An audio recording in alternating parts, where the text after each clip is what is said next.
Mutual fund ಈ subject market risk ಅನ್ನುವಂಥದ್ದನ್ನು ಹಾಕಿರ್ತಾರೆ. ರಿಸ್ಕ್ ಇದೆ, ಗಂಡಾಂತರ ಇದೆ, ಸೋಲೋದಕ್ಕೆ ಸಾಧ್ಯ ಆಗ್ತದೆ, ನಷ್ಟ ಆಗ್ಬೋದು ಇತ್ಯಾದಿಯನ್ನ ಅಲ್ಲಿ ಸಣ್ಣದಾಗಿ ನೀವು ಹಾಕಿರ್ತೀರಾ. ಈ ಕಡೆ ಬಂದ್ಬಿಟ್ಟು ಇನ್ವೆಸ್ಟ್ ಮಾಡಿ ಅಂತ ಹೇಳ್ತಾರೆ.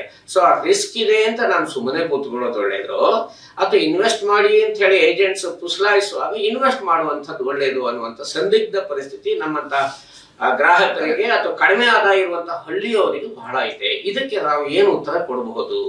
ಸೆಬಿ ಅಥವಾ securities exchange board of India, ನಮ್ಮ ರೆಗ್ಯುಲೇಟರ್ ಕಷ್ಟ ಏನು, ಅವ್ರ ಕಷ್ಟ ಏನಂತ ಹೇಳಿದ್ರೆ ಜನ ದುಡ್ಡು ಕಳ್ಕೊಳ್ಬಾರ್ದು. ಹೌದು, ಒಂದೇ ಡಿಸ್ಟ್ರಿಬ್ಯೂಟರ್ ಬಂದು ಮಿಸ್ಸೆಲ್ ಮಾಡ್ಬೋದು, ಅಥವಾ ಇನ್ವೆಸ್ಟರ್ ಹಿಸ್ಟಾರಿಕಲ್ ರಿಟರ್ನ್ಸ್ ನೋಡಿ ಪೂರ್ಣ ಹಣ ಅಲ್ಲಿ ಹಾಕ್ಬೋದು. ಆಯ್ತಾ, ಮಾರ್ಕೆಟ್ ಮೇಲೆ ಹೋದಾಗ ಹಿಸ್ಟಾರಿಕಲ್ ರಿಟರ್ನ್ಸ್ ಚೆನ್ನಾಗಿ ತೋರುತ್ತೆ, ಆವಾಗ ಅವನಿಗೆ ಏನು ರಿಸ್ಕ್ ಇಲ್ಲ ಅನ್ಸ್ಬೋದು, ಪೂರ್ಣ ಹಣ ಹಾಕ್ತಾನೆ, ಏನೋ ಕಾರಣಕ್ಕೆ ಮಾರ್ಕೆಟ್ ಬೀಳುತ್ತೆ, ಅವನ market value present value investment ವ್ಯಾಲ್ಯೂಗಿಂತ ಕಡಿಮೆ ಆಗುತ್ತೆ, ದುಡ್ಡು ಕಳ್ಕೊಳ್ತಾನೆ. ಆ ತೊಂದರೆ ಅವನಿಗೆ ಆಗಬಾರ್ದು ಅನ್ನೋ ಕಾರಣಕ್ಕೆ ಈ statutory warning, mutual funds are subject to market risk, please read offer documents carefully ಅಂತ ಹೇಳ್ತಾರೆ. ಸಂಪೂರ್ಣ ವಿಡಿಯೋವನ್ನು ನಮ್ಮ ಯೂಟ್ಯೂಬ್ ಚಾನೆಲ್ನಲ್ಲಿ ವೀಕ್ಷಿಸಿ.